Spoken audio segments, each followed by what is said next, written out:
We want to talk about investments in Africa, and one of the big areas we are seeing a lot of investments coming through is in the beauty industry. And this afternoon we'll be speaking about this and some of the interesting developments around this niche. And this afternoon I'm joined by, allow me to give you the opportunity to introduce yourself. Thank you, Abi. My name is Victoria Kieti Chesire. I am the head of marketing for Godrej Africa, in charge of dry hair in East Africa. All right. And let's talk of the trends we are seeing in investments by multinationals trying to make an entry into Kenya. How has it been for your company? So Godrej acquired or partnered with Darling Kenya in 2011.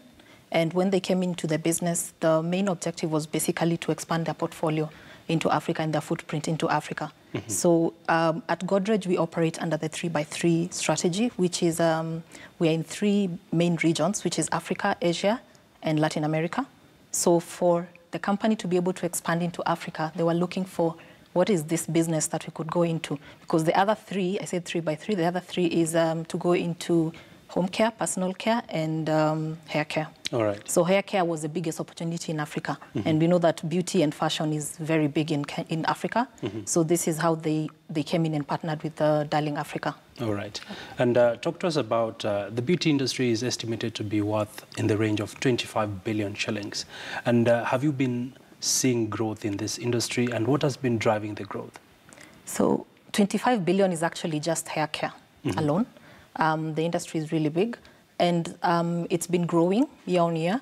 And what we are seeing is that it's being driven mostly by actually hair. So the African consumer is very involved in the hair care regime. And as Godrej, we are actually playing across both hair extensions and relaxers and maintenance products. So we are panning across the entire, market segment. And the growth we've been noticing is because basically the consumer is driving the growth. Mm-hmm. So what is happening is that manufacturers are simply following what the consumer is saying. We are simply just giving the consumer products that will help her achieve the styles she's looking for. Mm-hmm. But the innovation and the styles are being led by the consumer. All right. But as a company, we are investing a lot into innovation and research, led by, talking and partnering with stylists and consumers to make sure we are giving them the right product, like the right fiber for hair extensions, to be able to achieve, the styles they're looking for. All right. Yeah. And of course, we've seen a lot of investments coming through. Talk to us about the size of the investment you're making in Kenya, and how many opportunities might this create in the long run? Investments in terms of, I could touch maybe what we're doing in research and development. Sure.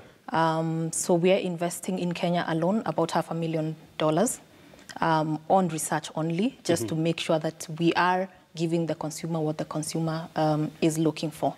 Sure. Every time we come up with a new product, for us it's key that it fits within, the consumer spectrum, and it also she's able to afford the product. So a lot of research is actually going into making sure that we're giving our premium products at the same time making them affordable or accessible to the consumer. All right. Yeah. And what are the future prospects in terms of opportunities for your company and even in East Africa? Opportunities are huge. With this segment growing really fast, we are looking into making sure that we are providing more and more options, right? So the opportunities we see is that more partnerships with stylists, because in this market you'll find that hairdressers are actually very core. So we have big partnerships with stylists in the market. Yes. We reach about 20,000 salons across the country, and we are growing that. This year only, we are looking to actually almost triple that reach, to be able to partner with the right, with all the stylists across Kenya. All right. We are also empowering a lot of women, because basically we manufacture here all these hair extensions that you see. So we are making sure that the women who are actually at the factory are the first people to test the product. And the other thing we're doing is that we're empowering them by making sure if there's a woman who wants to eventually become a stylist or she wants to open a salon, we empower her through our Darling Academies, where we train girls and ladies who aspire to become stylists, but they don't have the, the access to the education or the funds to be able to do this. And what are some of the challenges you've experienced in the Kenyan market? Challenges has been basically rising in the costs of raw materials. So a lot of times we've had to hold, the price on the products because we simply don't want these products to become unaffordable to the consumer. So that has been one of the biggest challenges in this market. Yeah. And talk to us about the challenge of counterfeits also affecting some of the brands that we do know in the market.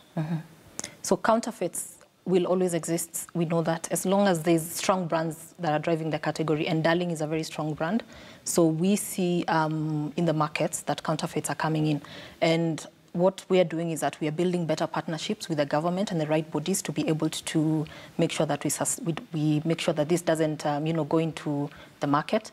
But also we are doing a lot of education through the salon program that I'm talking about and to consumers, making sure they know how to identify a good quality product. Because a lot of times counterfeits, they're trying, they come in at very low prices and also the quality is compromised. So we are doing a lot of education to make sure consumer and stylist is educated on this. All right. Yeah. And when we started off, you talked about how the modern day consumer is very keen on their hair. And looking at the middle class right now, the salon program you've talked about, talk to us about the impact this is having in terms of at the estate level, at the county level, when it comes to giving people opportunities to start their businesses and hit the ground running. So it's really interesting how when you're sitting in Nairobi and also when you go out of Nairobi, you realize the insights are the same with the stylist, right? Yeah. So they want to give the best value and quality of service to their customers. Yeah. And it's crucial because a lot of times they don't have the skill set and they're not able to go to the schools for hairdressing or for fashion to be able to acquire this skill set. So as Darling, why we set up the Darling Academies is so that we can actually provide this to the stylists and sort of try to bridge the gap of unemployment. But going to the next level is now getting the right partnerships with the government and banks, to be able to even give them access to opening a salon, and be able to pay slowly for this. And as we come to close to this interview, perhaps how do you tap into the new dynamic that we're seeing? Most of the women also going the Afro kinky kind of approach. And is this also an area that you're looking at in the long run? So the naturalistas, right? Oh, yes.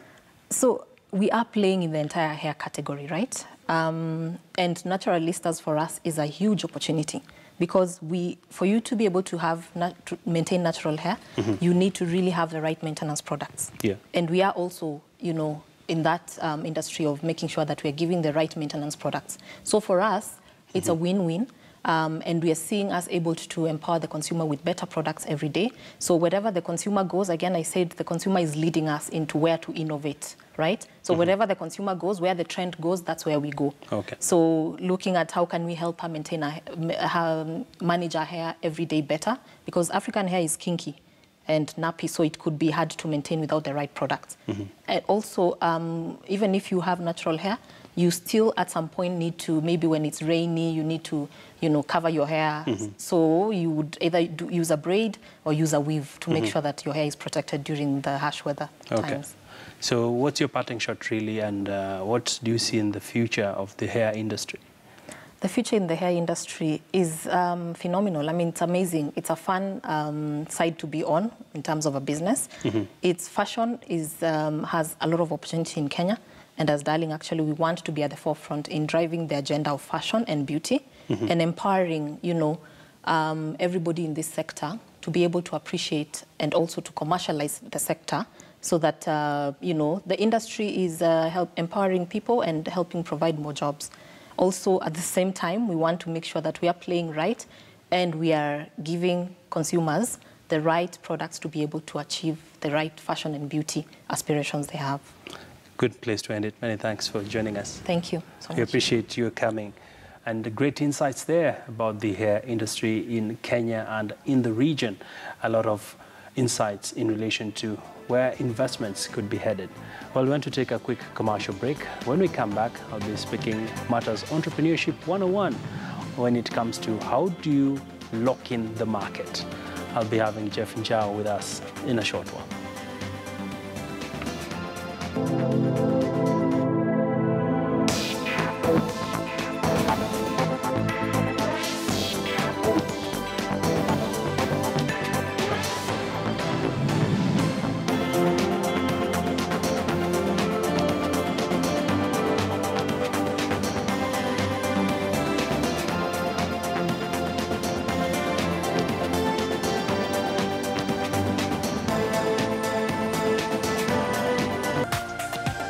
This is KTN News.